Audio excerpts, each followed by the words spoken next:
Oh ya, baik. eh, Bincang saham kita sore ini akan kita dengarkan bersama. Wis gak usah nggak ikut ah. Ya Allah. Ya, cek. Tambah enak apa tambah kayak gitu. Yang mendengarkan yang lain bisa komentar sebentar. Krungu dah? Ya boy krungu nih. Api ingin apa ngono? Ya sudah, ini lah. Oke. Baik, kita akan dengarkan materi sharing dari Coach Hari Santoso Wibowo. Langsung saja kami persilakan Coach Hari untuk sharing. Baik, terima kasih. Assalamualaikum warahmatullahi wabarakatuh. Suara terdengar jelas? Jelas. Di sini pakai sound gede, enak pokoknya. Ya, alhamdulillah. Terima kasih pada Komandan Dimas. Alhamdulillah, setelah ilallah, setelah serikalah, setelah Muhammadan abduhu wa rasuluhu, la nabiyya ba'dah, wa ala sayyidina Muhammad wa ala alihi wa ashabihi ajma'in, amma ba'du. Terima kasih atas waktu untuk sharing bersama ya. Sebelumnya saya menyampaikan, ini saya lagi di luar kota, jadi mungkin kalau nanti ada yang terputus atau tersendat ya mohon dikode ya, supaya bisa tidak ada yang hilang. Siap. Baik, sebagaimana permintaan undangan ya, kita membahas tentang bagaimana menilai emiten yang fundamentalnya bagus atau yang berpotensi menguntungkan ya. Suatu yang sebenarnya sebelum saya masuk, mungkin saya ingin menambahkan dulu dalam investasi saham, yaitu ada dua mazhab. Nanti kalau ada pertanyaan langsung aja di ini ya, lewat chat atau lewat monggo. Ada dua mazhab yang mau disatukan ya mungkin tidak akan bisa tetap akan berbeda. Karena memang caranya juga berbeda, yaitu mazhab investing dan mazhab trading ya. Itu. Saya sebut dua mazhab aja. Dan caranya berbeda ya, berbeda. Nah, sore ini saya diminta ini yang fundamental ya, emiten yang punya fundamental bagus. Nah, jadi kalau sudah bicara dengan fundamental itu biasanya terkait dengan mazhab yang investing, investasi. Nah, itu yang pertama. Yang kedua, yang namanya investasi saham itu sebenarnya jangka panjang. Jangka panjang itu di atas 1 tahun, 10 tahun, bahkan sampai 30 tahun. Tokoh yang terkenal yang biasa jadi contoh itu adalah, kalau yang sekarang masih ada ya Warren Buffett. Kalau di Indonesia ada namanya Lo Keng Hong, itu yang cukup dikenal di para investor saham. Nah, dia ya investasi sudah lama sekali. Warren Buffett itu sejak umur 11 tahun sudah mulai terjun dunia investasi. Apakah itu investasi real, bisnis real ya. Mulai dari berdagang surat kabar sampai kemudian seperti sekarang ini. Nah, salah satu saham yang dia pegang dari sejak lama itulah sahamnya Coca-Cola. Nah, itu sudah ya jelas puluhan tahun ya. Coca-Cola sendiri kan usianya sudah sampai 100 tahun berapa gitu. Nah, itu sampai sekarang Warren Buffett itu masih menjadi pemegang saham Coca-Cola yang terbesar. Gitu. Nah, itu yang kedua ya. Jadi itu sebagai pengantar. Jadi nanti kalau mungkin ada yang berbeda dengan yang banyak dibahas di grup ya, itu ya mungkin ya silakan ditanyakan. Karena memang dua mazhab trading dan investing ini punya tipikal yang berbeda ya.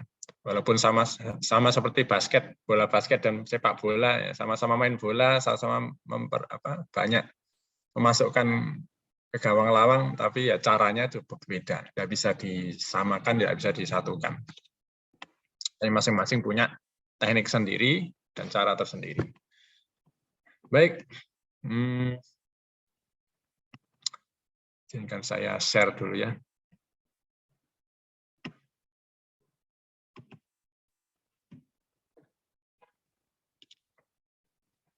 Tampak ya?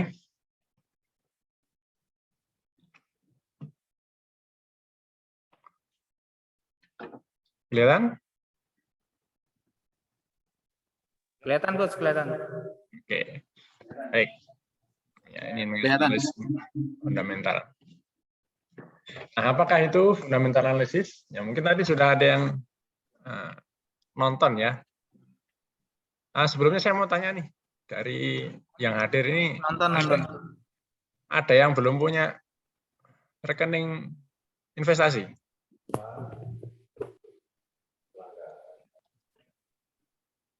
Semua punya ya? Insya Allah punya semua ini. Ya, yang hadir punya ya. Yang nggak hadir berarti belum punya. Baik.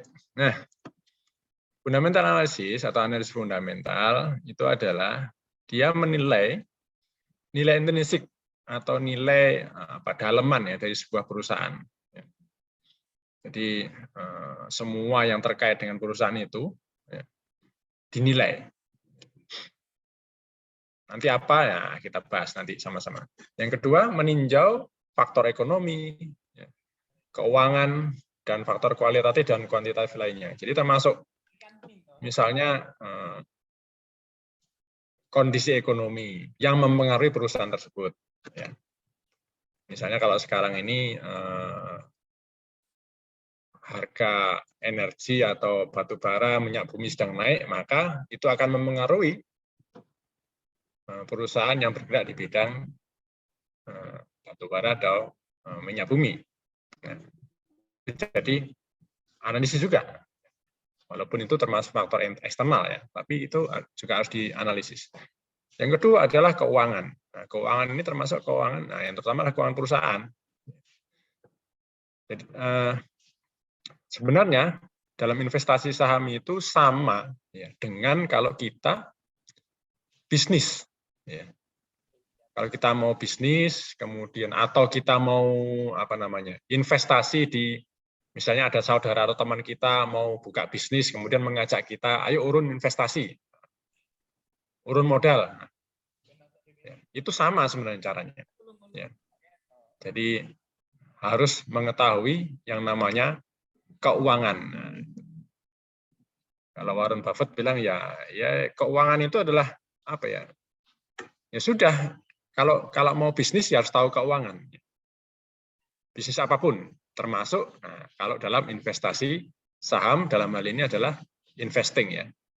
Kalau trading lain urusan kalau trading. Sekali lagi kita investing caranya.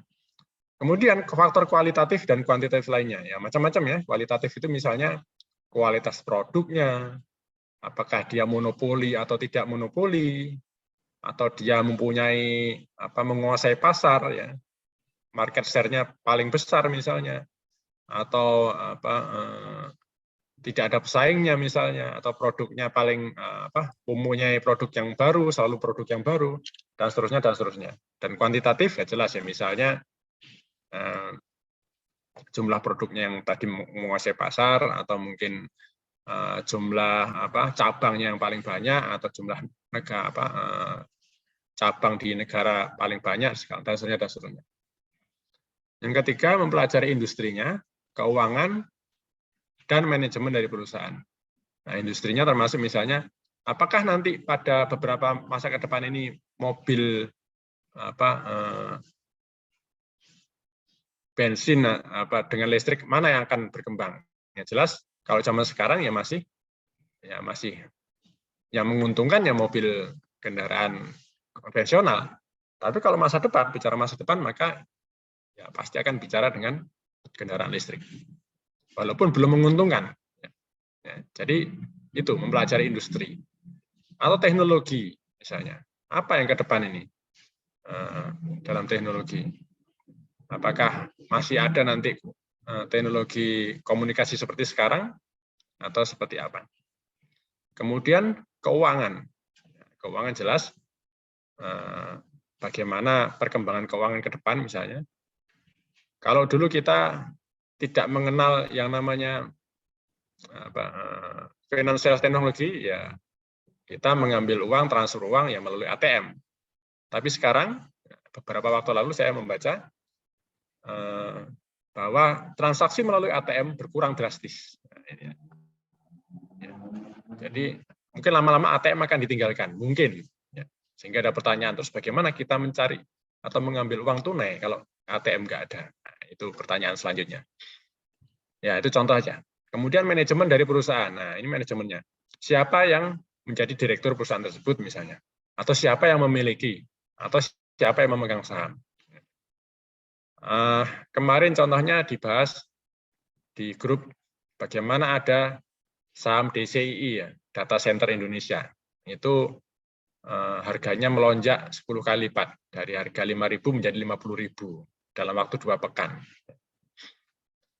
Kenapa begitu? Nah, ternyata itu kalau nggak salah akhir Maret sampai atau akhir April, kemudian dalam 2 pekan, ya, Mei pekan kedua atau April pekan kedua itu harganya sudah 55.000. Kenapa begitu? Karena ternyata akhir pekan April atau akhir Maret itu ada seorang yang namanya Antoni Salim itu beli saham DCI itu. Berapa miliar begitu, 10 miliar kalau nggak salah. Saya lupa, silakan dibaca lagi nanti. Langsung aja dalam 2 pekan itu harganya langsung naik 10 kali lipat. Ya. Dari 5.000 menjadi 50-an ribu.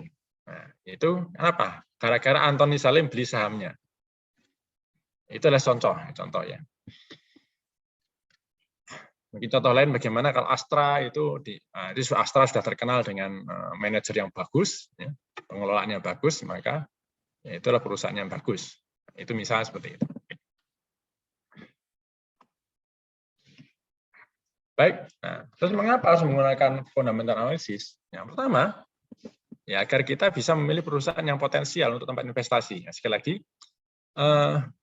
berbeda dengan trading, kalau kita investasi saham di investasi ya dalam bentuk investasi, artinya kita memiliki perusahaan tersebut. Ya, sama seperti kita punya perusahaan tersebut. Ya, sama seperti kita mau buka warung bakso, ya itu perusahaan kita sendiri kan, baksonya kita mengelola sendiri mungkin, atau mungkin membayar karyawan segala macam, kita tinggal ownernya menjadi ya, seperti biasa lah, bisnis as usual ya, bisnis seperti biasanya. Nah, sama dengan kalau kita investasi di perusahaan ya melalui saham, maka itu kita sama dengan kita memiliki perusahaan tersebut ya. Jadi kalau misalnya saya membeli saham PT Telkom, maka saya punya atau sebagai hak milik dari PT Telkom itu, walaupun cuma ya 1 lembar atau 1 lot saham saja, tapi punya hak ya, punya hak, dan itu akan tercatat, nama saya akan tercatat nanti di setiap RUPS atau akhir tahun itu akan tercatat nama siapa pemilik ini sebanyak sekian lot. Nah, itu pasti ya. Jadi itu. Ya. Kemudian kedua, memastikan bahwa kita melakukan investasi itu berdasar pada kinerja perusahaan, bukan asas spekulasi. Jadi benar-benar kita itu bisnis, terjun ke bisnis yang oke, yang menguntungkan bagi kita. Ya. Bukan sekedar spekulasi. Ya. Oh ini besok masuk kayaknya bisnisnya bagus ini besok kayaknya, seperti itu. Atau ini besok harga batu bara akan naik ini besok ini. Kenapa? Karena perang Ukraina itu spekulasi, bisa jadi benar, bisa jadi tidak. Ya. Perlu diteliti lebih lanjut. Ya. Ini ada pesan dari Peter Lynch. Peter Lynch itu ada seorang manajer investasi yang cukup terkenal. Ya. Dia menyampaikan, ketahuilah atau kenalilah apa yang engkau miliki dan ketahuilah kenapa engkau memilikinya. Jadi kita harus tahu yang kita beli itu barangnya seperti apa, dan kemudian mengapa kita harus beli itu. Ya sama seperti kenapa sih memilih mobil Xenia kok nggak memilih yang lain. Nah, itu kan kita harus tahu. jangan ikut sampai nggak tahu kenapa ya, pokoknya asik aja. Itu kalau bisnis ya. Seperti sekedar ikut-ikutan segala macam. Nah, itu nggak bisa. Nah, ini yang paling inti ya teman-teman, bahwa kalau bicara fundamental analisis, maka yang paling inti adalah penilaian laporan keuangan. Nah, kalau kita menguasai ini ya sudah selesai, udah urusan. Kita bisa melakukan fundamental analisis dengan baik. Nah, ada 3 laporan keuangan yang harus kita lihat. Yang pertama adalah income statement atau laporan laba rugi. Yang kedua balance sheet atau neraca. Yang ketiga cash flow statement atau laporan arus kas. Apa ini? Nah, ini nanti bisa belajar sendiri ya. Apa? Ya, banyak di online atau bahan-bahannya. Nah, kita akan sekilas saja ya, nanti bisa didiskusikan. Nah, contoh analisis laporan laba rugi. Apa yang dianalisis? Yang pertama adalah EPS. EPS itu earning per share atau laba per lembar saham. Istilah-istilah ini nanti akan semuanya bisa dilihat ya. Kalau punya RTI atau mungkin Stockbit atau apapun ada istilah ini ya, itu ya udah di situ bisa dilihat di situ. Kalau belum jelas nanti ya bisa kita diskusikan, bahas, tanyakan. Jadi earning per share atau laba per lembar saham. Jadi satu saham, misal PTX tahun ini menghasilkan laba 1 juta. Dan dia punya saham yang tersebar ya, yang diperjualbelikan di pasar modal dan yang yang diterbitkan misalnya 1000 saham, 1000 lembar saham. Maka setiap lembar sahamnya mempunyai keuntungan Rp1.000. Dari 1 juta, keuntungannya 1 juta totalnya. Kemudian per saham dia menerbitkan 1000 lembar saham, maka setiap lembar sahamnya menghasilkan keuntungan Rp1.000. Itu paling gampangnya seperti itu. Yang kedua adalah PER, price earning ratio. Price earning ratio itu adalah perbandingan antara harga saham yang berlaku di pasar, ya, yang kita mau pesan berapa, terus jual berapa, itu harga saham yang berlaku di pasar, dibandingkan dengan EPS-nya. Misal harga saham sekarang 1000. Ternyata tadi EPS-nya berapa? 1000 per lembar. Maka PER-nya sama dengan 1. Dari mana? Yaitu tadi dari price earning ratio, yaitu harga dibandingkan dengan laba per lembar saham. 1. Semakin kecil perbandingannya, artinya sahamnya semakin murah. Ya. Jadi kalau kita beli 1000, kemudian untungnya 1000, berarti dalam waktu katakanlah 1 tahun, ya asumsi 1 tahun, ya, kan diasumsikan perusahaan itu membagi labanya setiap tahun misalnya. Ya, walaupun pada kenyataannya tidak demikian. Tapi kalau kita bicara investasi atau investing, maka kita harus memilih perusahaan yang membagi laba. Bagi laba. Kalau tidak, buat apa? Misal seperti itu. Kembali lagi. Jadi, semakin kecil PER-nya, maka dia semakin baik. Semakin besar, semakin tidak menguntungkan, atau semakin berisiko. Bukan tidak menguntungkan, semakin berisiko. PER ini ya, itu menunjukkan tadi asumsi misalnya perusahaan itu membagi dividen atau membagi labanya setiap tahun. Ya. Tadi saya contohkan perusahaan X, sahamnya 1 lembar sahamnya menghasilkan keuntungan Rp1.000. Ya. Harga di pasar 1000. Artinya apa? Ketika kita membeli saham perusahaan X dengan harapan tadi 1000 lembar keuntungannya per saham, maka dalam 1 tahun kita sudah dapat balik modal. Jadi kalau tahun kedua dibagi 1000 lagi, nah kita sudah dapat untungnya. Gitu. Itu maksudnya pair.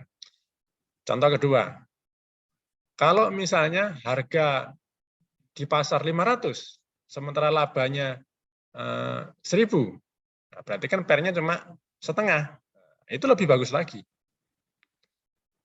Contoh lain, kalau harga di pasar misalnya 5.000, kemudian laba per sahamnya 1.000, artinya baru 5 tahun kita bisa balik modal.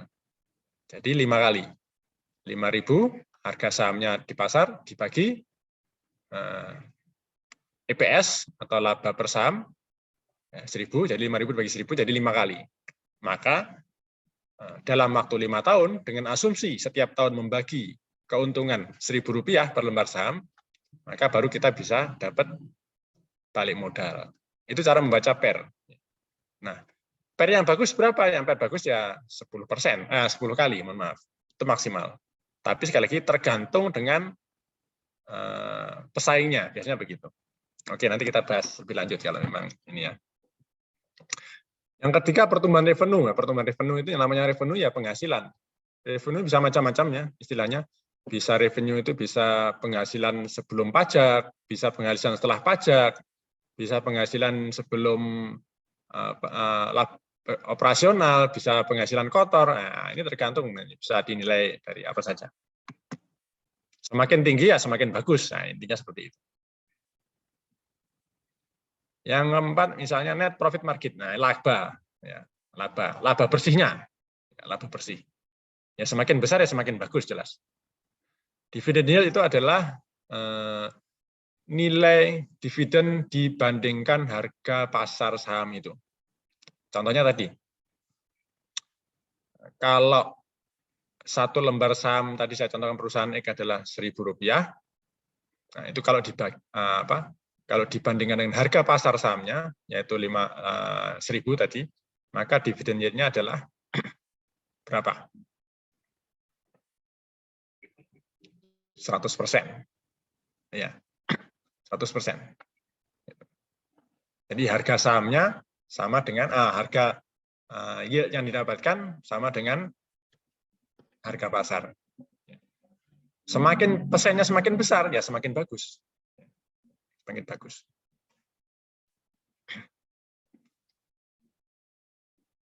DPR dividen payout ratio yaitu jumlah laba dari perusahaan yang dibagikan. Nah, saya contohkan tadi perusahaan X labanya 1 juta, kemudian kalau dibagikan semua, nah, jadi maka 1.000 per 1 juta dibagi 1.000 tadi 1.000 dibagikan, berarti labanya dibagikan semua.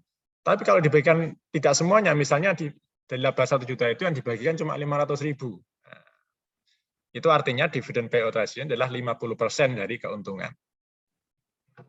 Itu. Oke, sampai sini ada pertanyaan? Siap. Sambil jalan. Oke. Kaget-kaget kata ini. Iya lah. Pelajaran Ya, ekonomi. Pak Hari, tanya Pak Hari. Ya, silakan. Yang pertama dari sekian banyak, dari 6 ya, 6 analisa Lugiraba ini, itu yang paling mudah untuk terdeteksi bahwasanya saham itu punya perusahaan itu dalam kondisi oke gitu ya. Secara fundamental mana? Ya, Yang paling mudah. Ya. Paling mudah. Maksudnya biar kan kalau 6-6-nya kita apal kadang-kadang ya rada iki kalau. Ya, Jadi ketika kayak gampang, apalagi kemudian di watch list kita itu kan tidak cuma satu nanti yang akan kita lihat ya perusahaannya ya. Dalam keadaan kan ini perusahaan kan di emiten kan banyak itu ya. Kalau lihat semua kan kadang-kadang juga ngeluh kan ya. Mungkin punya trik dari 6 ini kira-kira diambil 1 atau 2 lah ya. Oh, ini mungkin kalau ininya bagus itu pasti fundamental perusahaannya bagus gitu. Itu aja Pak Hadi. Ya. Baik, pertanyaannya bagus, terima kasih. Yang paling gampang Pak. Ya ini yang paling gampang ini Pak, yang saya jelaskan. Jadi begini, faktor yang berlaku di ekonomi ya, ekonomi itu kan pengaruhnya kan banyak sekali ya, pasti banyak. kalaupun ada satu faktor yang pengaruh, itu bisa jadi benar, tapi bisa jadi tidak benar. Nah, artinya apa? Tingkat presisinya berkurang, ya kan? Makanya itu perlu kita melihat misalnya misalnya ini handphone ya. Handphone ini bentuknya apa sebenarnya? Ya, bentuknya ya segi 4 ya, segi 4 kalau lihat dari sini. Tapi kalau lihat dari sini bentuknya gimana? Jajaran genjang. Ya. Kalau seperti ini, ya. Maka kita melihat dari berbagai macam sisi supaya untuk menambah kekuatan informasi yang kita butuhkan untuk mengambil keputusan. Nah, itu adalah kuncinya. Kalau investasi kan begitu kan. Contoh ya, kita mau jualan bakso aja. Jualan bakso. Kita kan butuh kan berapa rupiah harga bakso yang kira-kira menguntungkan buat kita. Pertama itu. Yang kedua, dengan harga segitu berapa mangkok harus kita jual supaya bisa tutup modal dalam waktu sekian hari misalnya. Kemudian dalam setiap mangkok itu ada berapa biji bakso. Kemudian dari bakso itu sekian persen daging, sekian persen tepung, sekian persen apa yang paling menguntungkan. Nah, itu kan harus kita perhitungkan. Kemudian sewa tempat, kemudian potensi jumlah pembeli yang akan membeli. Di situ kompleks perumahan atau kompleks pasar atau kompleks sekolah. Nah, itu kan lain-lain. Kompleks sekolah mungkin harganya akan berbeda dengan kompleks perkantoran. Nah, misalnya seperti itu. Jadi banyak hal misalnya. Belum gaji pegawai, belum macam-macamnya, atau musim hujan atau musim kemarau, musim gajian atau musim akhir bulan. Nah, itu juga. Jadi semakin banyak faktor yang kita pertimbangkan akan semakin presisi keputusan kita dalam membuat keputusan. Begitu kira-kira. Ya. Tapi nanti semua informasi ini sebenarnya sudah ada di dalam, katakanlah kalau kita menginstal aplikasi RTI ya, itu adalah aplikasi yang sebenarnya wajib dipunyai ya, minimal ya. Mungkin yang lain ada Stockbit segala macam, saya silakan di ini. Nah, seperti ini misalnya. Nah, ini kan RTI. Saya nggak tahu kelihatan atau enggak. Oke, nanti saya share juga. Begitu, Pak. Siapa ini? Pak siapa ini? Pak Alvan tadi. Ya. Lanjutkan pertanyaannya, boleh ya? Oh, silakan. Sharing karena, apa? Ya, jadi ini kan fundamental penting ya. Kalau mengawali, ini kan ngomong investasi masalahnya ya, belum ke tradingnya ya nanti ya. Jadi kalau investasi berarti kan memang dicari nanti perusahaan yang kuat, dan yang kedua perusahaan yang memang dalam waktu 5 atau 10 tahun tidak akan tumbang gitu, nggak akan bangkrut gitu kan. Terus bagi dividennya juga besar kan gitu ya rata-ratanya. Ya gitu ya, kurang lebihnya begitu. Nah, Ya, macam-macam. sekitar 600-an perusahaan yang di BI itu kalau di Indonesia. Itu kalau Pak Hari sendiri, ini Pak Hari ya, study case-nya jenengan ya, yang sudah melakukan ya, itu apa semua dianalisa gitu, atau dipilih saja dari 600 sekian perusahaan itu? Kalau pakai yang syariah mungkin berkurang ya, tinggal berapa? 400-an ya, berapa? 200 atau 400-an kalau yang syariah? Ya, 400. 700-an. 400. 400-an ya? Nah, 400 perusahaan. Nah, dari 400 perusahaan itu kalau Pak Hari sendiri biasanya berapa yang dibuat analisa yang detail begini? Baik, jadi terima kasih. Langsung ke studi kasus langsung gitu. Baik, terima kasih. Terima kasih pertanyaannya, Pak Wan. Jadi sebenarnya pasar modal itu sudah membantu kita dengan memberikan, katakanlah, yang namanya indeks. Indeks itu adalah kumpulan dari emiten ya. Perusahaan apa dikumpulkan jadi satu, perusahaan apa dikumpulkan jadi sesuai dengan kriteria yang dibuat oleh pasar modal atau pihak IDX atau Bursa Efek Indonesia. Saya contohkan, ada indeks LQ 45. Itu adalah 45 perusahaan yang paling besar kapitalisasi pasarnya. Ya, jadi perusahaan yang paling besar di Indonesia. Dalam artian yang paling mahal. Ya. Contoh, Telkom itu kalau nggak salah kemarin 400 triliun ya kapitalisasi pasarnya. Nah, artinya apa? Kalau kita pengen punya perusahaan Telkom, maka kita harus punya duit 400 triliun. Itu gampangnya seperti itu, kapitalisasi pasar itu. Ya, itu. Yang kedua, jadi pertanyaan terus yang dipilih yang mana? Nah, sebenarnya tergantung kepada individu masing-masing ya. Nah, kalau misalnya, jadi ada yang namanya dengan profil risiko. Profil risiko seorang itu berbeda-beda. Ada yang punya risk taker, ada yang mengejar risiko, suka mengambil risiko, ada yang moderat, ya, jadi agresif, ada yang moderat, ada yang konvensional. Konvensional itu ya menghindari risiko biasanya. Jadi sangat berhati-hati. Tergantung profilnya seperti apa. Ya. Kalau saya ya lebih suka misalnya mengambil yang sudah terjamin aman, nah, misalnya begitu. Dari LQ45 itu mana yang sesuai dengan saya misalnya. Kalau misalnya kalau di model risiko seperti sekarang ini yaitu adalah krismon ya, krisis ekonomi, itu yang paling bisa bertahan itu adalah yang semacam komoditas itu, atau yang kebutuhannya dibutuhkan sehari-hari. Ya. Itu dibutuhkan sehari-hari. Jadi meskipun ada krismon atau tidak ada krismon, produknya tetap dibutuhkan. Nah itu bisa dipegang. Ya. Seperti itu. Misalnya kalau sekarang ini ya mungkin komoditas ya batu bara ya, minyak bumi ya, itu bertahan.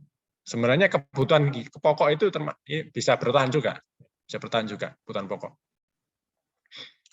Itu.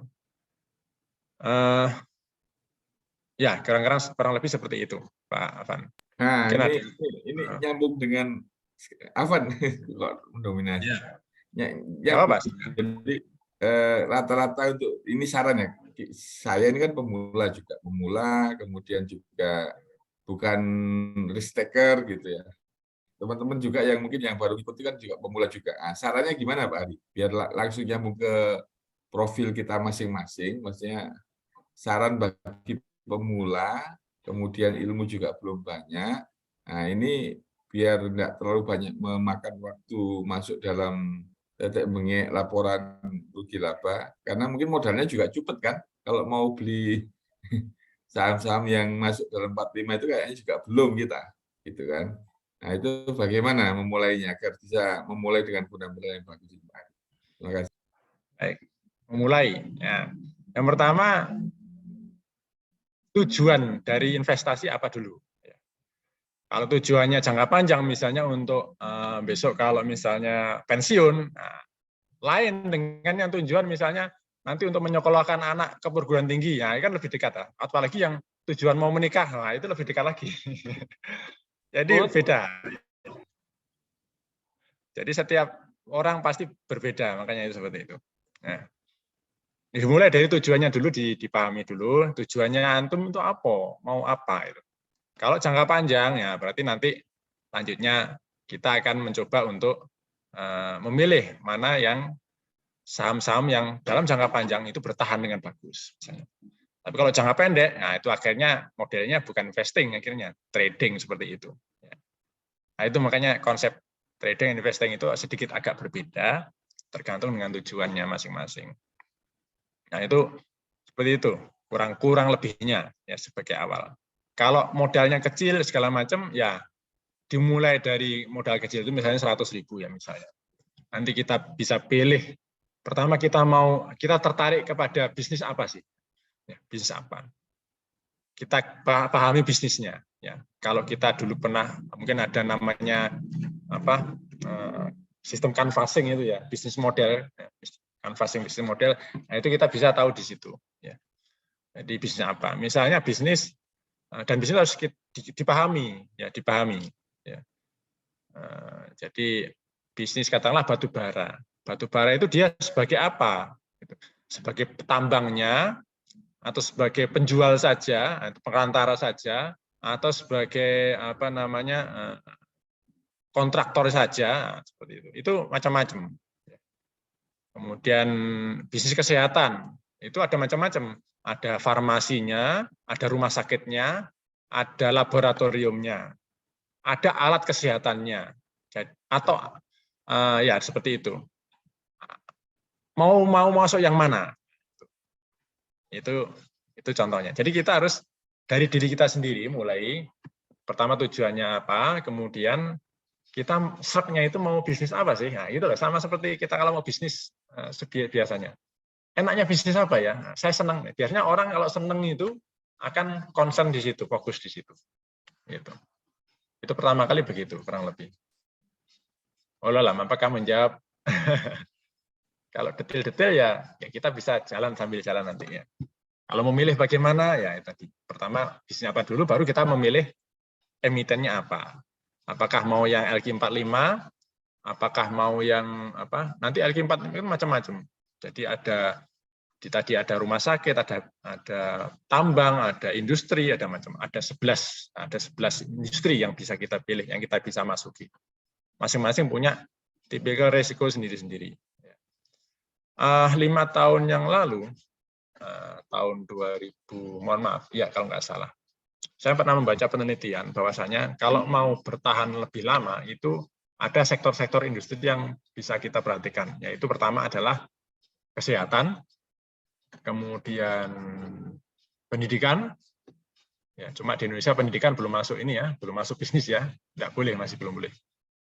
Kemudian yang ketiga adalah keuangan. Ya. Yang keempat itu adalah agrobisnis. Ya. Nah, itu yang bisa bisnis yang bertahan dalam waktu lebih lama. Ya. Antara 5-10 tahun. Ya, seperti itu. Jadi bisa mulai dari situ lah. Bolehlah misal. Sebagian saja. Siap, J. Mungkin ada yang lain bisa langsung. Baik, sambil jalan. Ini kategori rata-rata pertumbuhan revenue. Misal, rata pertumbuhan revenue dalam 5 tahun, nah ini kalau sangat tinggi 12%, tinggi 10%, ya semakin tinggi ya makin bagus lah ya. Seperti itu. Makanya cara membaca gampang ya, kita dari laba rugi itu ya, baca. Ini mau enggak mau ya memang harus belajar laporan keuangan, mau enggak mau. Kalau mau investing ya. Kalau mau betul-betul serius investing maksudnya. Baik. Nah, yang kedua neraca. Ini ada yang namanya net tangible asset. Net tangible asset itu adalah ya aset yang nampak, yang bisa dinilai, ya pabrik, mungkin tanah, kendaraan segala macam ya. Kemudian harga saham per net tangible assetnya, ya. Jadi, seperti itu. Kemudian current ratio itu adalah jumlah dana kas yang dimiliki dibandingkan dengan utangnya. Current ratio. Utangnya lebih banyak atau dana kasnya? Kalau utangnya lebih banyak berarti kita lihat dulu, kalau utangnya jangka panjang atau jangka pendek. Kalau jangka pendek, utangnya lebih banyak daripada current ratio-nya, berarti ada kemungkinan perusahaan ini akan kesulitan membayar utangnya dalam jangka pendek, misalnya seperti itu. Kemudian ada debt to equity ratio, yaitu adalah utang dibandingkan dengan modal perusahaan. Ya. Besar mana? Ya. Seperti itu. Yang bagus adalah maksimal itu DER-nya ya 100% maksimal. Jadi antara utang sama modalnya seimbang, itu sudah paling maksimal. Lebih bagus lagi ya setengahnya, lebih bagus lagi. Dan DER ini tergantung ya perusahaannya. Kalau bank itu DER-nya akan besar. Kenapa? Karena dana yang dimiliki adalah dana pihak ketiga, dana masyarakat yang nabung. Jadi pasti debt-nya lebih besar. Ya. Debt ini bukan sekedar utang, tetapi juga bisa diterjemahkan sebagai kewajiban. Artinya apa? Perusahaan itu punya kewajiban kepada pihak ketiga. Apakah itu kewajiban itu berupa utang atau berupa simpanan? Nah, dalam hal ini bank itu berupa simpanan. Kalau perusahaan industri misalnya biasanya berupa utang. Itu DER. Ada ROE atau return on equity, yaitu berapa penghasilan yang bisa dihasilkan dari modal yang dia punyai. Misal dia modalnya 1 miliar. Berapa dari 1 miliar itu dia bisa kembalikan? Bisa dapat untung misalnya. Semakin besar ya semakin bagus persentasinya ya. ROA itulah return on asset. Misalnya dia punya aset pabrik dari modal 1 miliar, dia punya pabrik nilainya 500 juta misalnya. Nah, 500 juta itu berapa bisa menghasilkan penghasilan bagi perusahaannya. Itu adalah namanya return on asset, ini return on equity. Nah, semua ini sekali lagi sudah ada di aplikasi ya. Kita tidak perlu pusing ya. Ya, kalau mau mempelajari detail ya kuliah dulu 1-2 semester. Ini neraca. Tapi paling tidak semuanya sudah ada. Nah, semakin besar ini ya semakin, kalau ROA semakin besar ya persentasenya semakin bagus gitu. Nah, nanti bisa kita praktek nanti kita bisa ya. Memang kalau hanya sekedar ini ya kadang nggak susah. Sebentar ya. Baik. Ada pertanyaan sampai sini? Oke, kalau nggak ada, nah, lanjutkan ke arus kas, laporan arus kas. Ini adalah profil cash flow model. Ada 3 bentuk. Yang pertama adalah cash flow model yang sehat, di mana penghasilan kas operasionalnya lebih besar, kemudian kas untuk investasinya moderat ya, cukup seperti ini. Dengan financing itu adalah pendanaan, artinya bisa utang, bisa menerbitkan saham baru untuk permodalan. Jadi kalau perusahaan itu butuh modal, itu ada 2 cara. Yang pertama adalah menerbitkan saham baru, atau yang kedua utang, pinjam bank, atau pinjam pihak ketiga. Misalnya seperti itu. Itu namanya financing. Kalau investing itu adalah menanamkan modal. Jadi misalnya bikin pabrik baru, membuat atau meningkatkan jumlah produksi, yaitu bisa investing. Ya. Membeli mesin baru, misalnya seperti itu investing. Kemudian ada saldonya, ya, ada saldonya. Kalau yang risiko, perusahaan yang berisiko ini adalah perusahaan yang semacam ini, over investing. Jadi investingnya terlalu banyak, sehingga tidak mencukupi dari modal sendiri, dari hasil operasi, dan ditambah utang. Ya, gitu. Jadi hasil operasionalnya, hasil pabriknya, jual belinya, dia tidak bisa mencukupi kebutuhan investasi, sehingga harus menambah utang. Nah, ini over investing. Kemudian yang bermasalah adalah kebanyakan utang. Operasinya ditutupi dengan utang, investasinya juga dibutuhkan utang. Ini perusahaan yang, ini adalah model profil dari laba rugi. Itu.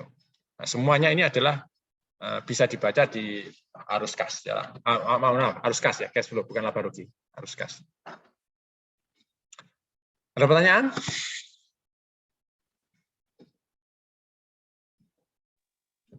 Oke, ya sambil jalan. Nah, ini yang menentukan nilai intrinsik.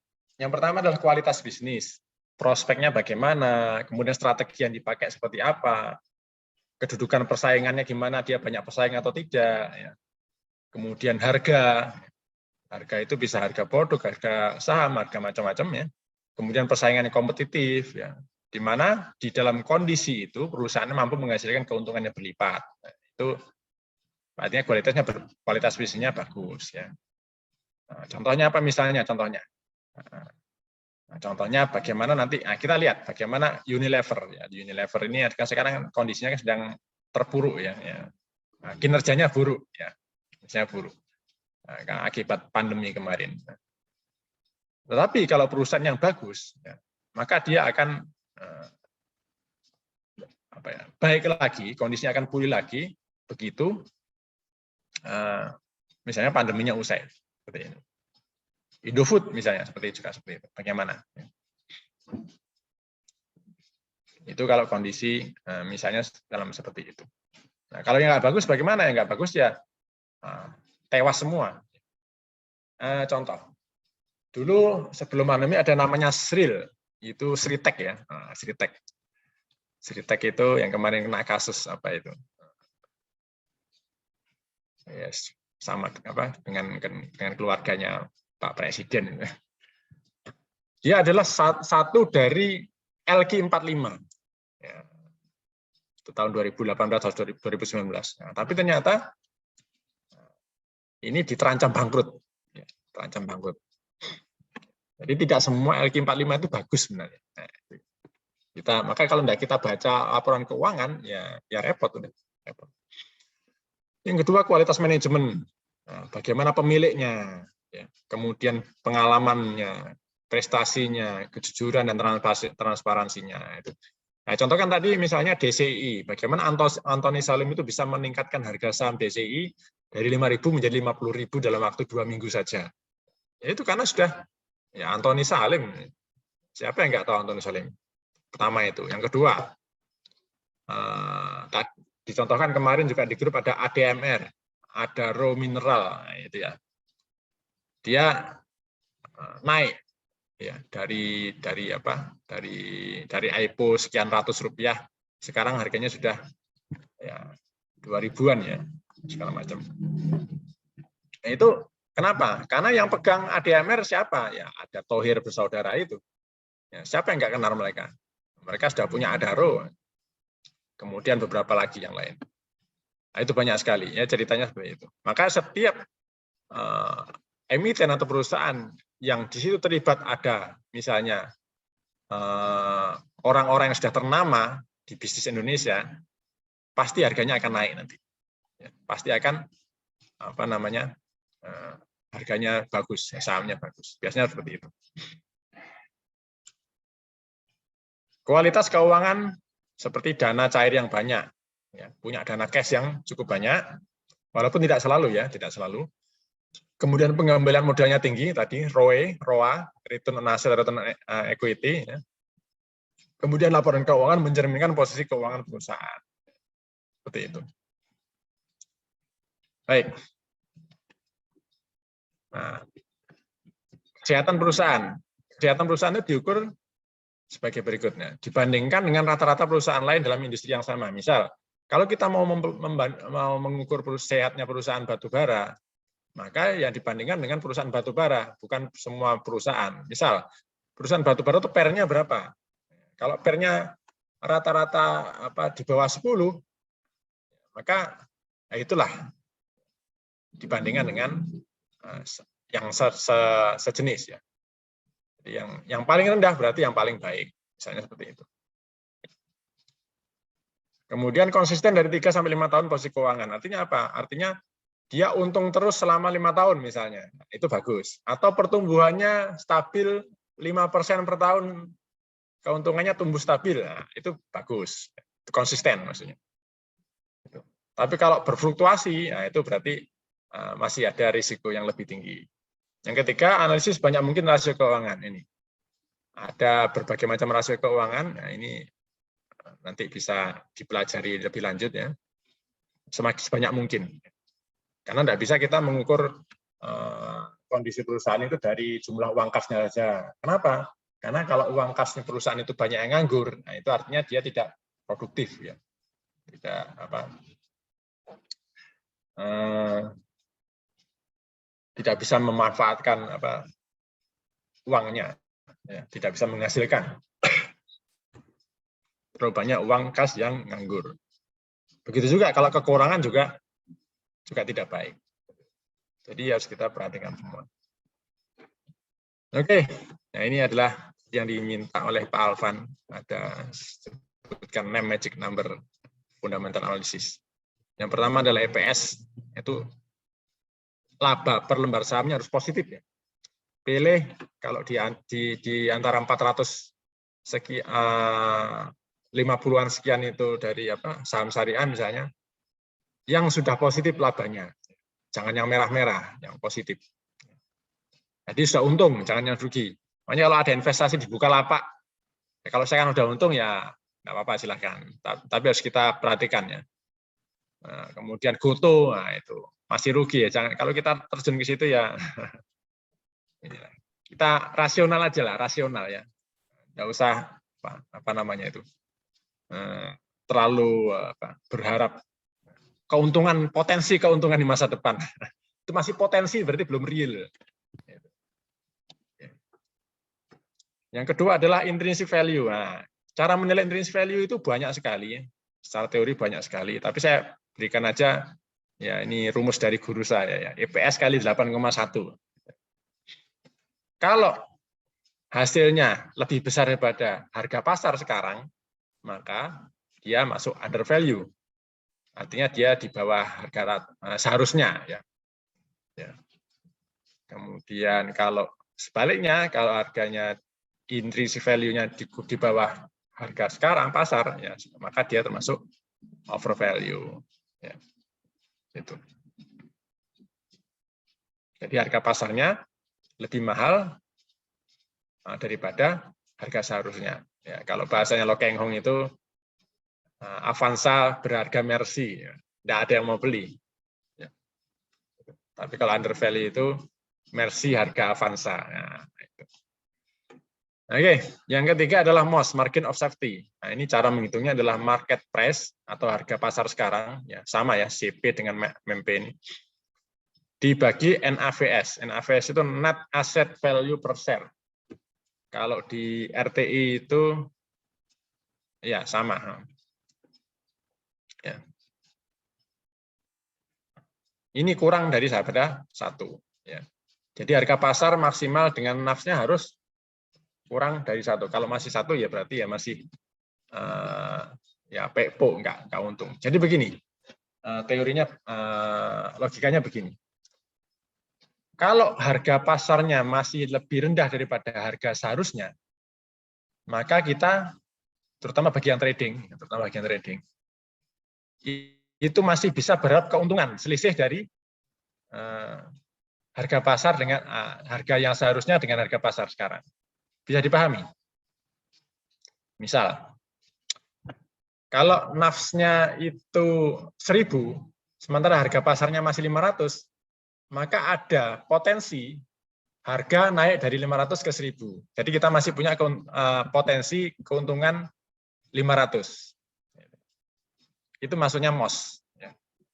Semakin besar potensi itu, nah semakin dia masih under value, bisa kita pertimbangkan.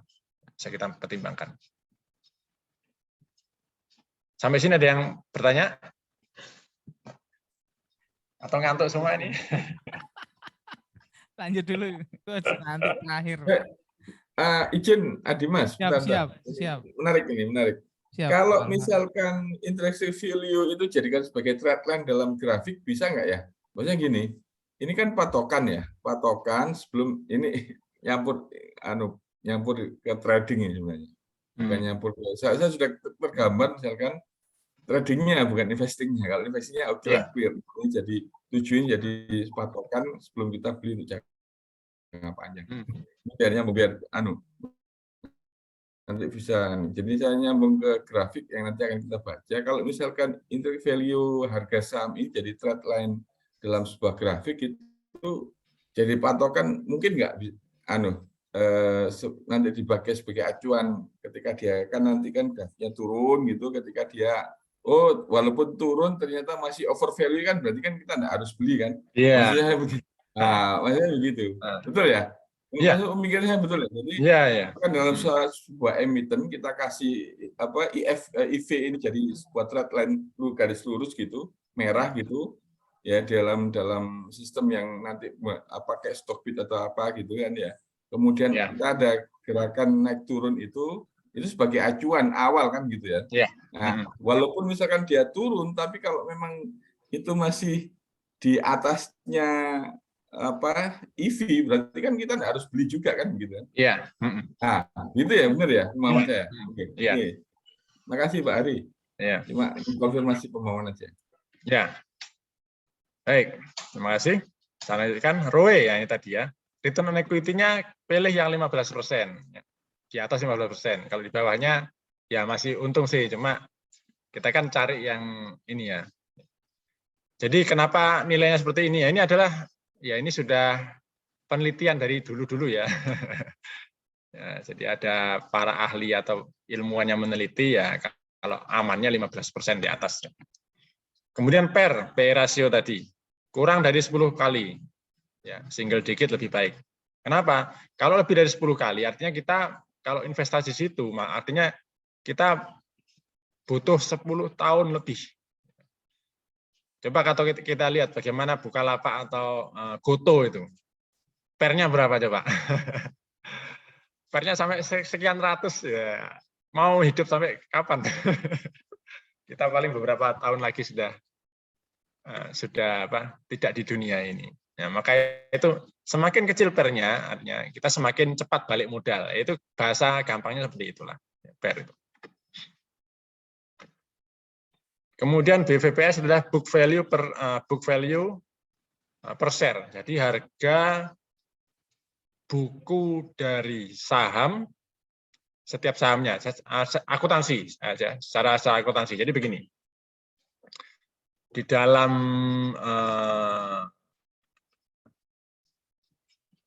book value, mudahnya seperti ini ya, gimana ya caranya menjelaskan secara gampang. Jadi semua nilai buku, ya, pabrik mobil segala macam, ya, di total, kemudian dibagi per lembar saham, jumlah lembar saham yang beredar diterbitkan, maka dia adalah nilai buku. Ya, jadi berdasarkan ini keuangan. Ya. Ini dibandingkan dengan harga pasar. Ya.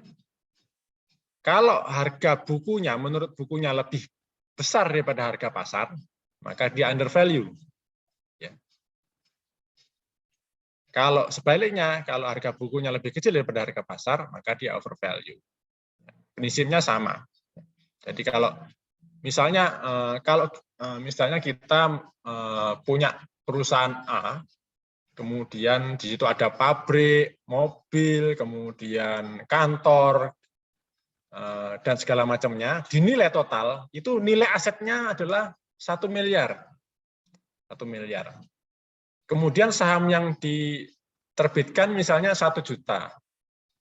Artinya setiap lembar sahamnya punya nilai aset 1 miliar dibagi 1 juta, yaitu Rp1.000. Nah, kalau harga pasarnya 5.000, berarti overvalue. Wong seharusnya harganya 1.000 kok dijual 5.000. Ya, gitu loh. Ya. Nah, sama seperti handphone. Handphone ini harganya pantasnya berapa? Kalau 2 juta, ya itu rata-rata ya masuk harga pasar. Tapi kalau saya jual handphone saya ini 5 juta, ya nggak laku. Overvalue, terlalu mahal.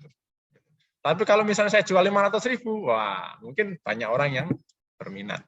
Itu cara logika berpikirnya. Yang ketujuh, ini ketujuh, bonusnya dividend yield. Kalau bisa cari saham yang ada dividennya, yang bagi dividen minimal ya 7%. Kenapa 7%? Karena waktu itu inflasi itu 5-6%. Ya. Maka supaya bisa mengambil uang kita, dana kita tidak habis oleh inflasi, tapi dapat gitu.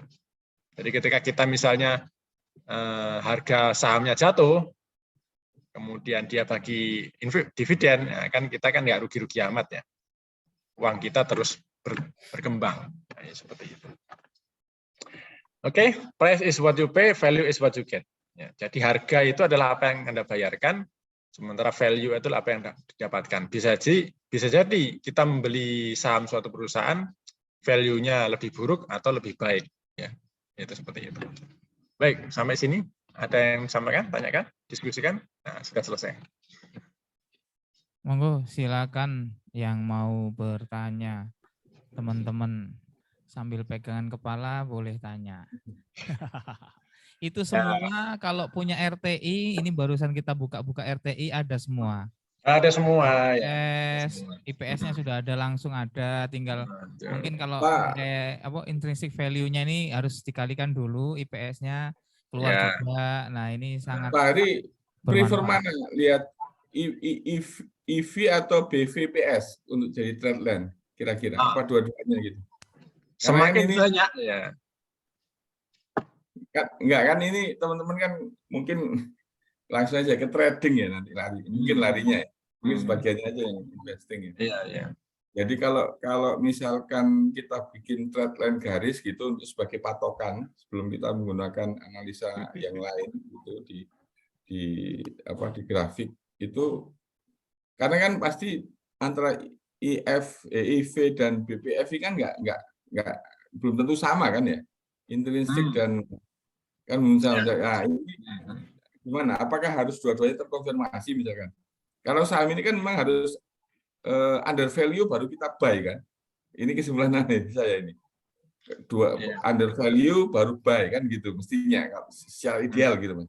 Secara ideal under value, EV-nya under value, kemudian BUF-nya under value, baru buy kan, open buy kan gitu. Ditahan sampai titik jenuh mendekati titik BVPS atau kalau yang main panjang ya EV kan begitu, mestinya begitu ya. Ini menggambarkan aja ini sebagai gambaran mungkin. Saya belum praktek sebenarnya. Jadi kalau patokan begitu benar nggak pemahaman itu? Ya. Jadi yang pertama adalah setiap orang berbeda ya. Yang kedua ini adalah konfirmasi ya. Semakin banyak informasi kita dapatkan, maka semakin kuat atau hasil keputusan kita mendekati lebih baik ya ketepatan. Nah, saya tambahkan lagi. Intrinsic value itu apa sih? Intrinsic value itu misalnya selain nilai buku, itu ada misalnya merek, ada loyalitas merek, ada pangsa pasar, ada mungkin kebaruan teknologi. Nah, itu masuk intrinsic value. Dia tidak bisa dimasukkan dalam book value. Kenapa? Karena loyalitas merek kan tidak bisa diukur secara rupiah. Ya. Termasuk keunggulan teknologi, dia nggak bisa diukur secara rupiah. Atau mungkin hak cipta, itu juga nggak bisa diukur. Jadi BVPS pasti akan berbeda dengan intrinsic value. Ya. Nah, terus mau pakai yang mana? Nah, biasanya kalau teman-teman investing betulan ya mempertimbangkan intrinsic value biasanya. Ya, bukan sekedar BVPS. Kalau trading ya, karena BVPS ini bisa atau mudah diukur, ya pakai BVPS biasanya begitu. Wallahu alam ya. Kalau saya memang ini. Jadi dulu saya juga pernah trading. Tapi biasanya saya konfirmasi dulu. Banyak sekali misalnya kalau kita masuk ke sekuritas kan biasanya kita dimasukkan ke grupnya, ke grup WA. Nah, itu ada namanya rekomendasi segala masuk. Ada yang menarik sekali memang, tapi biasanya saya konfirmasi. Gimana sih grafiknya seperti apa? Kemudian value EV-nya bagaimana, EPS-nya terutama EPS-nya bagaimana, kemudian book value-nya bagaimana, pair-nya seperti apa. Kalau kita bisa ada EPS biasanya mudah, ya, EPS-nya sudah EV-nya bisa kita terka secara lebih mudah. Ketika EPS-nya merah semua, saya ragu-ragu gitu. Atau mungkin book value-nya kok besar ya. Atau mungkin pair-nya kok ini ya, itu ragu-ragu. Biasanya saya tambah lagi, ada dividennya enggak? Sudah BVPS-nya besar, pair-nya besar, enggak ada dividennya, ya sudahlah. Ya, biasanya dan setiap orang ini berbeda. Nah, kebetulan kalau saya tipenya orang yang suka dividen, ya akhirnya cari emiten yang membagi dividen cukup besar. Itu kalau saya. Kalau yang lain mungkin berbeda, ya makanya itu tadi saya jelaskan, ini personal memang. Jadi investasi atau trading itu sebenarnya sangat personal, yang tidak bisa kita mengikuti orang lain. Ya. Biasanya nggak sesuai atau nggak cocok. Jadi biasanya itu kalau guru saya menyampaikan ya antara 500 sampai 1000 kali trading, nah itu baru bisa kita menemukan oh kita cocoknya di sini nah, gitu. Biasanya begitu. Ya wallahu alam, silakan di ini. Nah, ini sebagai ini aja sebagai apa ya? Ya pengalaman orang lain terus diringkas jadi satu gitu aja. Baik, monggo mungkin yang lain ada pertanyaan atau yang lain. Kalau saya ini dapat banyak informasi karena ya modelnya saya stylenya trading, in day trade. Cuman dari awal itu memang dari 493 kalau per Juni itu ISSI itu saham syariah itu saya cari yang ini fundamentalnya bagus, ada dividen yield-nya gitu. Jadi tradingnya di range perusahaan-perusahaan yang bagus. Nah ini dapat tambahan nanti akan kita masukkan ini intrinsic value-nya ini dapat inilah masukan lagi sehingga lebih selektif ke perusahaan yang mau kita tradingkan. Mungkin ada yang lain, monggo Mas Putra masih menghitung IV Kak mari-mari. Ya, nanti PR-nya ini ya. Nah, silakan PR-nya itu mencoba mencari. Iya, dicek ini. Ya, dicek sendiri-sendiri Zing ya. kemarin. Emiten yang ya, emiten yang disasar ya, yang Iya, antum sasar sendiri-sendiri coba dicek ininya. dihitung ini sedang Sebagai dihitung. latihan ya, Ini sebagai filenya latihan. dibagi nggak, Pak Adi? Oh Filenya ya, nanti dibagi. saya bagi nanti. Itu kalau di YouTube yang dibagi itu ada Ustaz. Oh, ada ya? Pak Lihat, Afan, Pak. ya yang di atas itu Ya, ini ya. Nanti dilihat bisa juga mungkin YouTube-nya. langsung bisa dilihat. Ya. Yang lain ono Mas Arif, ono Cak Moko. Mungkin ada yang oh ada Pak Arif Ini Imawan ada juga. Pak Arif sing master list. Oh ya, ini Putra mau tanya nih, Pak. Ini yang dari tabel itu kalau nyari inilah apa MOS itu apa? Margin of safety itu apa? Oke, saya ulangi ya, margin of safety. Jadi gampangnya gini. Kalau kita trading itu kan harga naik turun ya. Harga naik turun itu dibandingkan dengan yang namanya net asset value per lembar saham. Nah, ini ada di datanya ada di RTI ya. Ya kalau mau apa sih net asset value itu ya? Net asset value itu adalah semua aset dikurangi utang. Nah, itu net asset value. Gampangnya seperti itu. Itu dibandingkan dengan harga pasar. Kalau net asset value dengan harga pasarnya misalnya lebih rendah dari 1, artinya apa? Artinya dia mempunyai peluang harga naik ke harga yang seharusnya. Bisa ditangkap nggak, Mas Putra? Bisa paham? Hitung soalnya. Aman. Terakhir apa itu tadi? Harganya? Oke, jadi gini, misalnya harga emiten turun nih ya, harga emiten turun. Harga turunnya itu dibandingkan dengan NAVS, Net Asset Value per share, per saham. Semakin dia di bawah NAVS, ya, maka semakin besar peluangnya kalau kita beli, itu peluang keuntungannya itu semakin besar. Misalnya, NAVS saya contohkan misalnya, ya saya contohkan aja ngambil data ya di RTI ya. Mau contoh Ini apa? Telkom, buka Telkom dia, San. Oh, Telkom. Oke, Telkom. TLKM. Oke. Nah, NAVS-nya berapa NAVS-nya? Kita lihat di case statistik. Yang ada NAVS earning itu ya. 1547. Ya. Sekarang harga Telkom berapa? 4230. Nah, kira-kira ini sudah mahal atau belum? Terlalu mahal ini kalau. Nah, aslinya terlalu mahal. 2,7. Over value. Ya, seharusnya bagusnya itu ya harganya ya di bawah 1547 supaya apa? Ya.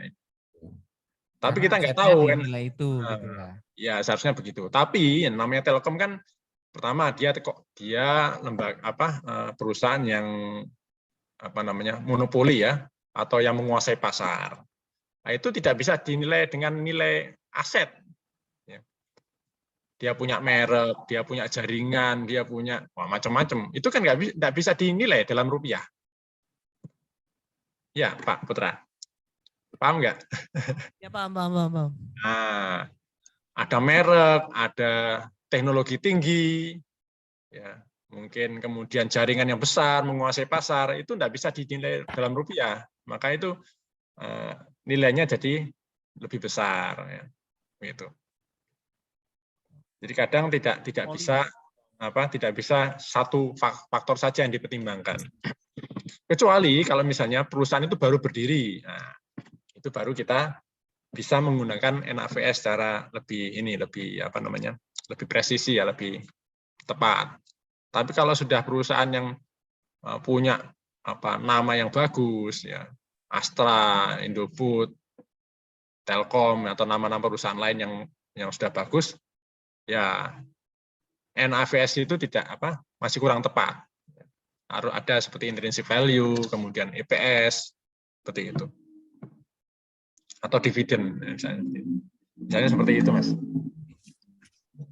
Iya, makasih. Nah, ya. Jadi untuk trading itu MOS itu bisa diperhatikan. Misalnya untuk saham-saham perusahaan yang misalnya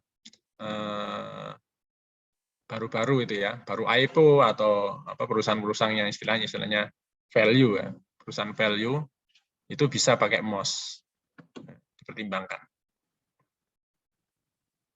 Siap. Mungkin ada 1-2 pertanyaan lagi menjelang maghrib mesti ini harusnya agak. Maghrib. Iya, sholat di sini. Ya. Monggo. Ya, Insya Allah mungkin kapan gitu podo longgar bisa kopi darat offline di mana gitu biar ngobrol. Iya, usul bawa PR. Siap, bawa sudah punya rekening RDN maksudnya. Udah ada isinya, sudah mulai transaksi, jadi kalau ngobrol itu nyambung. Ojo takok iki cara daftar Stockbit apa carane, Gus. Wis lalu harusnya. Ya, perlu ada sesi khusus untuk mendaftar itu, Mas. Biar kita atasi aja saat yang gitu-gitu. Iya. Baik, yang lain mungkin sebelum kita akhiri 17.15 kalau di jam saya ini. Dari 6 apa itu magic number FA itu kok 7 ya? 7 apa? Iya, bonus ini. Bonus. Oh iya.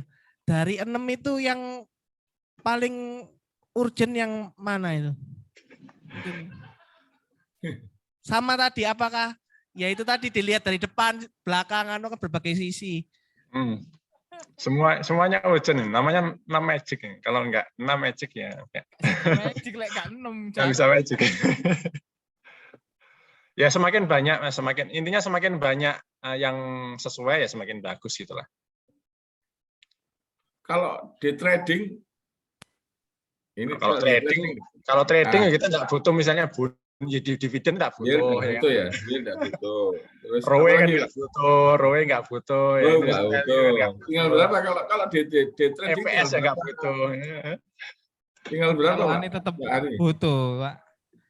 Jadi kalau trading itu biasanya tetap membutuhkan overvalue, undervalue ini biasanya tetap butuh. Dua itu ya.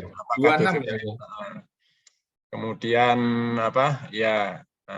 kemudian volume biasanya, volume perdagangan. Volume ya. Pak Hari mungkin Pak Hari, ada istilah kan saham-saham gorengan ya, biar nggak terjebak masuk ke situ gimana? Kalau di trading kan itu pengaruh ya. Terus modal dicupet kena saham gorengan, selesai lah kita berarti.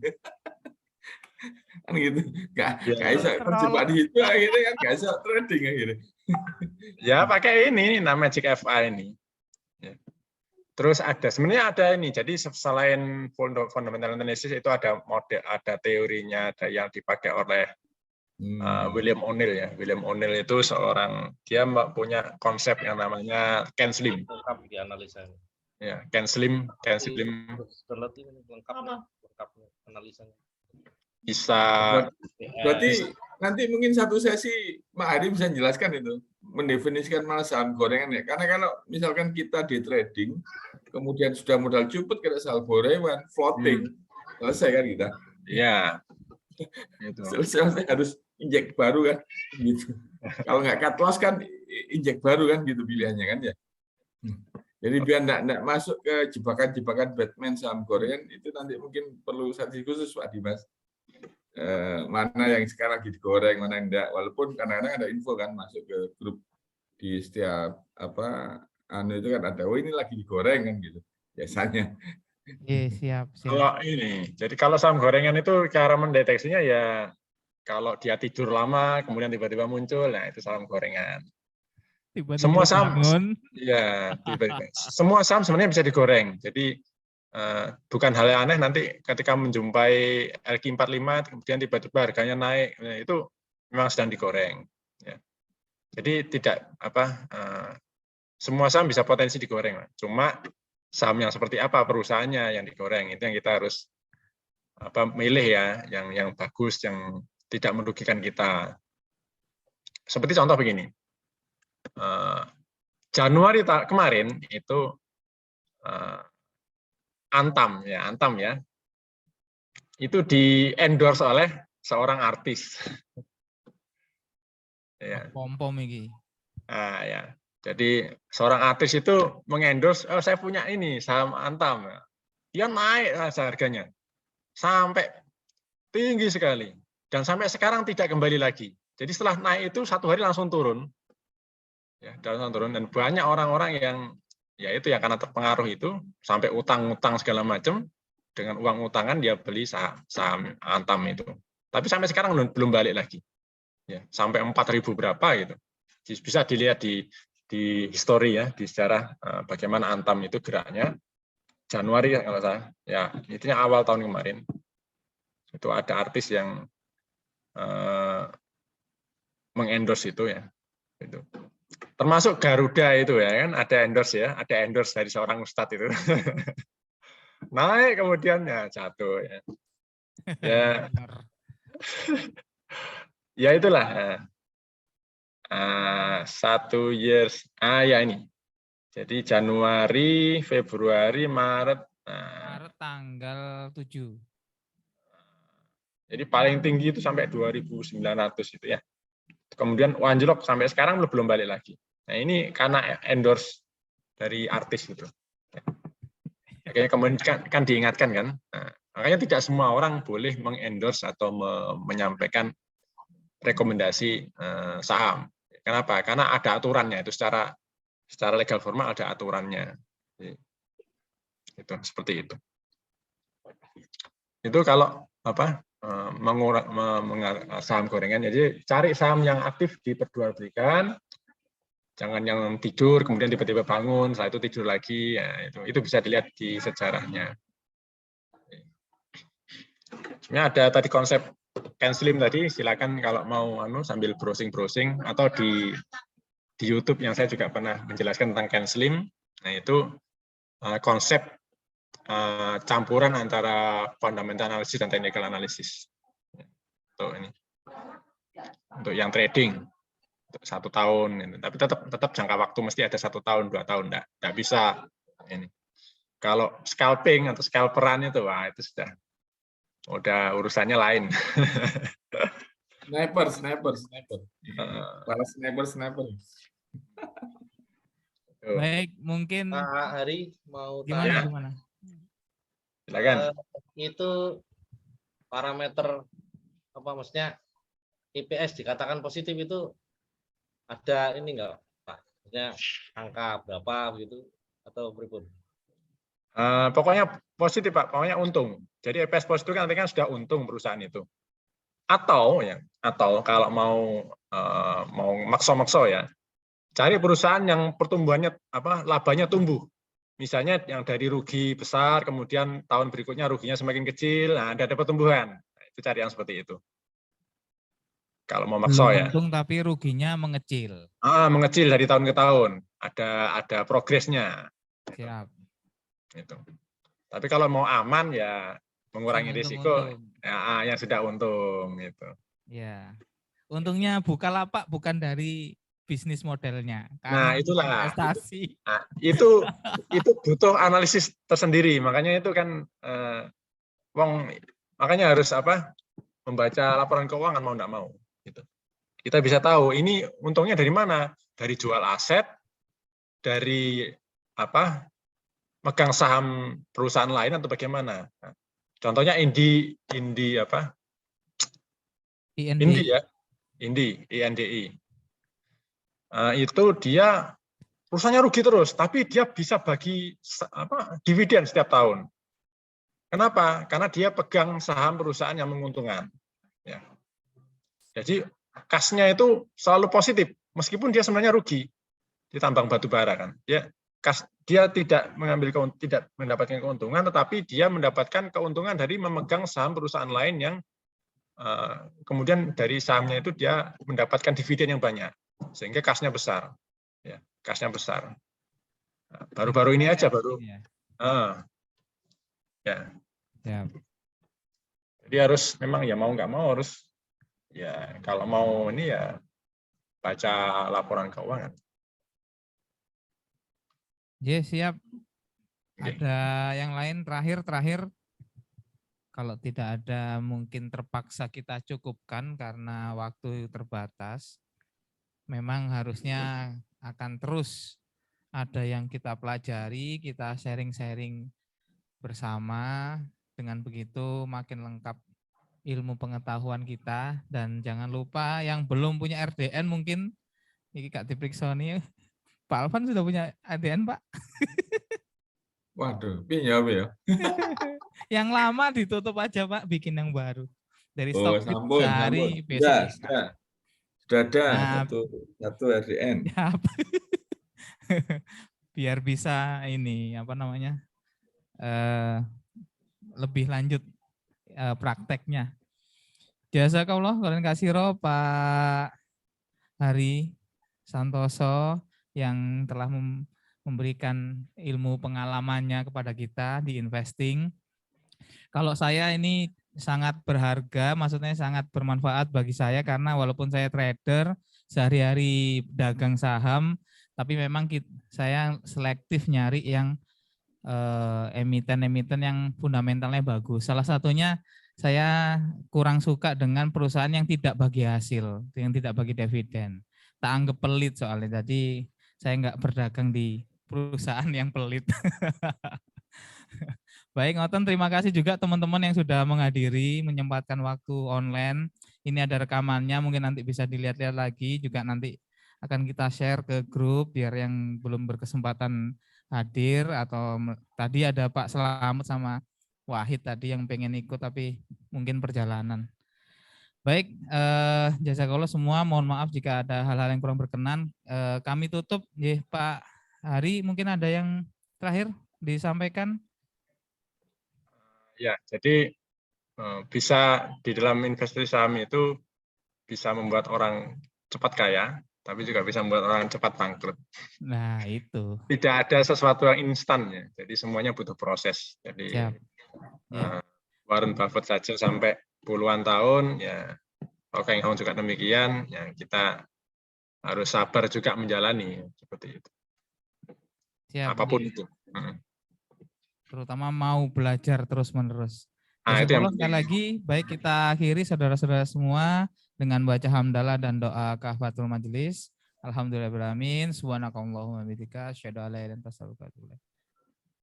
Semoga bisa ketemu lagi di pekan depan dengan topik yang lain. Coba nanti dengan narasumber yang lain saling berbagi terus ya. Wassalamualaikum warahmatullahi wabarakatuh. Waalaikumsalam warahmatullahi wabarakatuh. Pamit dulu ya. Assalamualaikum. Waalaikumsalam warahmatullahi wabarakatuh. Ya, monggo bisa meninggalkan ruangan masing-masing.